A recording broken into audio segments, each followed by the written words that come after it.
بسم اللہ الرحمن الرحیم۔ السلام علیکم پیارے ساتھیوں۔ ایک ایسے نبی جسے ایک دیو ہیکل نے نگل لیا، آپ سے ایسی کو فتح سرزد ہو گئی تھی، آپ مچھلی کے پیٹ میں 40 دن زندہ سے رہے تھے۔ اس ویڈیو میں ہم اس حق کے بارے میں جانیں گے جن کا واقعہ قرآن مجید میں یونس اور توریت میں جناح نام سے آیا ہے۔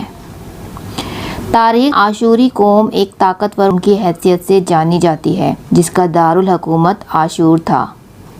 آشوری دراصل بنی اسرائیل کی نسل سے تعلق رکھتے تھے جو بخت نصر کے بعد غلام بنا کر حابیل اور عراق لائے گئے تھے۔ زمانے میں دریائے دجلہ کے کنارے نین نامی ایک چھوٹی سی بستی تھی۔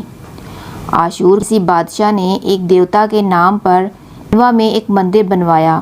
رفتہ رفتہ دوسرے بادشاہوں نے بھی مندر اور دوسری عمارتیں بنانا شروع کر دی اور ایک دور ایسا کہ یہ چھوٹا سا علاقہ سلطنت آشوریہ کے عظیم الشان سلطنت میں تبدیل ہو گیا۔ نینوا شہر کے بیچوں بیچ مندر اور شاہی محل تھے جہاں سے آشوروں کا بادشاہ پورے شہر پر حکومت کرتا تھا اور اونچے تخت پر بیٹھ کر بازاروں، گلیوں اور تفریح کا نظارہ کیا کرتا تھا۔ آشور کے مغربی علاقوں میں لہلہاتے تھے، پورا شہر درختوں اور باغات سرسبز و شاداب تھا۔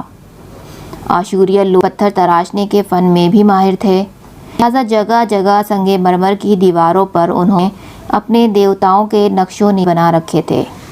مختصر یہ کہ نینوا تہذیب و تمدن کے لحاظ سے انتہائی ترقی یافتہ شہر تھا۔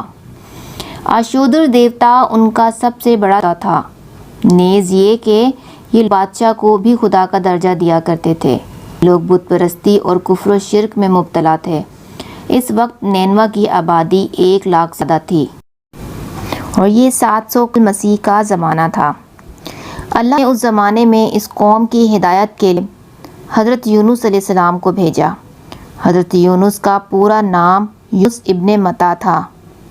آپ حضرت ہود علیہ السلام کی اولاد میں سے تھے، جبکہ بعض مفسرین نے لکھا ہے کہ یونس علیہ السلام کا تعلق بنی اسرائیل سے تھا۔ آپ حضرت یوسف علیہ السلام کے چھوٹے بھائی بنیامین بیٹے تھے۔ جب آپ کو نبوت ملی اس وقت آپ کی عمر 28 سال تھی۔ آپ پر ایک صحیفہ بھی نازل ہوا جو توریت میں یوناح کے نام سے موجود ہے۔ حضرت یونس علیہ السلام سب سے پہلے آشوری بادشاہ کے پاس گئے اور اسے پیغام حق سنایا۔ اسے خدائی کے جھوٹے دعوے سے توبہ کرنے کا حکم دیا اور ایک اللہ کی عبادت کے لیے بلایا۔ یونس علیہ السلام نے اس سے اسرائیلی قیدیوں کو آزاد کرنے کا بھی حکم دیا جسے اس نے قید رکھا تھا۔ نینوا کا بادشاہ آپ کی باتیں سن کر غضبناک ہو گیا اور آپ کی جان کا دشمن بن گیا۔ لہٰذا آپ علیہ السلام نینوا کی عوام کے پاس گئے اور انہیں توحید کی دعوت دی۔ انہیں شرک و بت پرستی اور دوسری برائیوں سے توبہ کرنے کو کہا، مگر اہل نینوا نے ایمان لانے سے انکار کر دیا اور اللہ رسول کو جھٹلا دیا۔ یونس علیہ السلام مسلسل اس کوشش میں رہے کہ ان کی قوم کے لوگ راہ راست پر آ جائیں۔ آپ نے انہیں بہت سمجھایا اور دعوت کے کام کو جاری رکھا۔ دیکھتے 1 سال کا عرصہ گزر گیا، لیکن یہ قوم حضرت یونس علیہ السلام کا انکار کرتی رہی اور شرک پر ڈٹ ہے۔ نیز حضرت یونس علیہ السلام کو دھمکیاں بھی گئیں کہ اگر آپ نے آشودر دیوتا کے خلاف کچھ کہا تو وہ آپ کو قتل کر دیں گے۔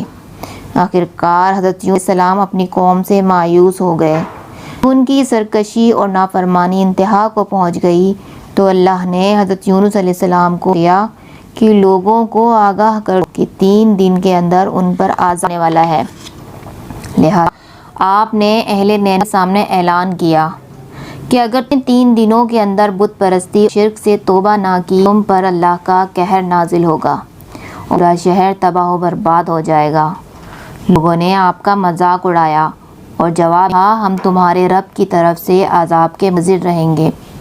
آپ کی قوم نے آپس میں مشورہ کیا تو اس بات سب کا اتفاق ہوا کہ یونس کو جھوٹ بولتے نہیں دیکھا گیا، لہٰذا ان کی بات کو نظر انداز کیا جائے۔ مشورے میں یہ بھی طے کہ دیکھا جائے کہ اگر یونس رات بستی کے اندر اپنے گھر مقیم رہتے ہیں تو پھر سمجھ لو کہ کچھ نہیں ہوگا، اگر وہ یہاں سے کہیں اور چلے جاتے ہیں تو یقین کر لو کہ صبح عذاب ضرور آئے گا۔ بالکل ایسا ہی ہوا۔ جب یہ سلام رات کو اس وقت نکل گئے، صبح ہوئی تو عذاب کا ایک سیاہ دھواں بادل میں بستی والوں کے سروں پر لانے لگا۔ جب وہ ان کے قریب ہونے لگا تو ان لوگوں کو یقین ہو گیا کہ وہ سب ہلاک ہو جائیں گے۔ حضرت یونس علیہ السلام اپنی قوم سے ناراض ہو کر چلے گئے تھے، مگر انہیں وہاں سے نکلنے کا حکم نہیں دیا تھا۔ وہ عذاب کے اطلاع دینے کے بعد اجازت کے بغیر اپنا علاقہ چھوڑ گئے۔ آثار عذاب دیکھ کر جب عاشقوں نے توبہ و استغفار کی تو اللہ نے انہیں موت دیا۔ اللہ تعالیٰ کسی قوم کو اس وقت تک عذاب نہیں دیتا جب تک حجت پوری نہیں کر لیتا۔ بس جب یونس علیہ السلام نے اس قوم میں مہلت کے آخری لمحے تک نصیحت کا سلسلہ جاری نہیں رکھا اور اللہ کے مقرر کردہ وقت سے پہلے وہ خود ہی ہجرت کر گئے تو اللہ کے انصاف نے اس قوم کو عذاب دینا گوارا نہ کیا اور انہیں معاف کر دیا۔ جب حضرت یونس علیہ السلام فرات کے کنارے پہنچے، کشتی کو مسافروں سے بھرا ہوا پایا۔ حضرت یونس علیہ السلام کشتی میں سوار ہو گئے اور کشتی نے لنگر اڑا۔ پورے دن میں کشتی سمندر میں سکون سے چلتی رہی۔ اچانک اونچی اونچی لہریں اٹھنے لگی۔ لوگوں نے اپنا ساز و سامان سمندر میں پھینک دیا کہ کشتی کا بوجھ کچھ کم ہو جائے، لیکن کشتی کا بوجھ پھر بھی کم نہ ہوا۔ جب کشتی ڈگمگانے لگی تو کہ غرق ہونے کا یقین لگا۔ اہل کشتی نے اپنے عقیدے کے مطابق کہا کہ ایسا معلوم ہوتا ہے کہ اس کشتی میں کوئی غلام اپنے آقا سے بھاگا ہوا ہے۔ جب تک اس کو اس کشتی سے الگ نہ کیا جائے گا نجات ہے۔ یونس علیہ السلام نے جب یہ تو ان کو تنبیہ ہوا کہ اللہ کو میرا نینوا سے انہی وحی کا انتظار کیے بغیر اس طرح چلے آنا پسند نہیں آیا اور یہ آزمائش کے آثار ہیں۔ یہ سوچ کر انہوں نے اہل کشتی سے فرمایا کہ میں ہی وہ غلام ہوں جو اپنے آقا سے بھاگا ہوا ہوں۔ لہٰذا 3 مرتبہ قرآن اندازی کی اور تینوں مرتبہ حضرت یونس علیہ السلام کا نام نکلا۔ تب مجبور ہو کر انہوں نے حضرت یونس علیہ السلام دریا میں ڈال دیا۔ اس وقت اللہ نے ایک بڑی مچھلی کو حکم دیا کہ انہیں لو، یہ تمہاری غذا نہیں ہے، اس لیے ان کے جسم پر کوئی تکلیف نہیں ہونی چاہیے۔ مچھلی نے حضرت یونس کو اپنے پیٹ میں نگل لیا۔ یونس علیہ السلام نے جب مچھلی کے پیٹ میں خود کو زندہ پایا تو بارگاہ الہی اپنی ندامت کا اظہار کیا کہ میں وحی الہی کا انتظار بغیر اور اللہ سے عزت لیے بغیر امت سے ہو کر نینوا سے نکل آیا۔ حضرت یونس علیہ السلام نے مچھلی کے پیٹ میں اللہ کو پکارا۔ ان پر 3 اندھیرے اکٹھے ہو گئے تھے، رات کا اندھیرا، مچھلی کے پیٹ کا اندھیرا اور سر کا اندھیرا۔ آپ اندھیروں میں یہ کلمات کہے، جس کا یہ ترجمہ ہے: اللہ تیرے سوا کوئی معبود نہیں، تو یکتا ہے، پاکی بیان کرتا ہوں، میں اپنے نفس پر خود ہی ظلم والا ہوں۔ روایتوں کے مطابق اگر حضرت یونس علیہ السلام یہ تصویر نہ کہتے تو قیامت تک مچھلی کے پیٹ میں رہتے۔ رسول اللہ صلی اللہ علیہ وسلم نے فرمایا کہ جب یونس علیہ السلام نے یہ دعا کی تو یہ کلمات عرش کے گرد گھومنے لگے۔ فرشتے کہنے لگے کہ یہ بہت دور دراز جگہ سے آواز آئی ہے، لیکن قرآن اس سے پہلے سے آشنا ضرور ہے، آواز بہت ہی کمزور ہے۔ اللہ نے حضرت یونس علیہ السلام کی درد بھری آواز کو سنا، فرمایا کیا تم اس آواز کو نہیں پہچانتے؟ انہوں نے کہا کہ نہیں۔ فرمایا کہ یہ میرے بندے یونس کی آواز ہے۔ فرشتے نے کہا یہ وہی یونس ہے جس کی پاکی اور قبول شدہ عمل ہر روز تیری طرف چڑھتے تھے، کیا مصیبت کے وقت اس پر رحم فرما۔ تو اس وقت اللہ نے مچھلی کو حکم کہ وہ آپ کو بغیر کسی تکلیف کے سمندر کے کنارے اگل دے۔ روایتوں کے مطابق یونس علیہ السلام 40 دن اس مچھلی کے پیٹ میں رہے اور اس کے بعد اللہ کے حکم سے اس مچھلی نے آپ کو سمندر کے کنارے اگل دیا۔ مچھلی کے پیٹ میں رہنے کی وجہ سے آپ کا جسم ایسا ہو گیا تھا کہ پرندے کا پیدا شدہ بچہ، جس کا جسم نرم ہوتا ہے اور جسم پر بال تک نہیں تھے۔ حضرت یونس علیہ السلام بہت ہی کمزور اور ناتواں حالت میں خشکی پر ڈال دیے گئے تھے۔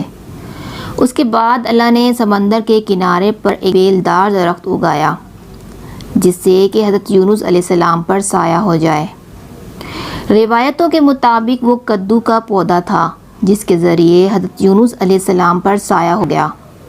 اس کے علاوہ اللہ نے ایک جنگلی بکری بھی بھیجی جو زمین کی گھاس اور جڑی بوٹیاں کھاتی تھی اور صبح و شام آپ کو دودھ پلاتی تھی، یہاں تک کہ آپ تندرست ہو گئے۔ حضرت یونس علیہ السلام درخت کے اس سائے میں جھونپڑی بنا کر رہنے لگے۔ یونس علیہ السلام کی قوم انہیں تلاش کرتی ہوئی ایک دن اس ساحل کے کنارے پہنچی اور انہوں نے آپ کو دیکھ لیا۔ انہوں نے آپ کے ہاتھ پر اسلام کی بیعت کر لی اور ساتھ ہی اللہ سے استغفار کرنے لگے۔ یونس علیہ السلام دوبارہ چلے گئے اور پھر وہاں رہ کر قوم کی رہنمائی فرمائی۔ حضرت یونس علیہ السلام کی زندگی نینوا ہی میں گزری اور آپ کا انتقال ہوا۔ اس قصے سے ہمیں یہ سبق ملتا ہے کہ کسی بھی حال میں اللہ کی رحمت سے مایوس نہیں ہونا چاہیے اور نہ ہی ہدایت کے معاملے میں اپنی ذات پر بھروسہ کر رکھنا چاہیے کہ ہدایت تو صرف اللہ کی طرف سے، ہمارے ذمہ تو بس پیغام حق پہنچانا ہے۔ تو آپ ویڈیو کیسی لگی کمنٹ کر کے ضرور بتائیے گا، اچھی لگی ہو تو لائک کر کے ہماری حوصلہ افزائی ضرور کریے گا۔ اللہ حافظ۔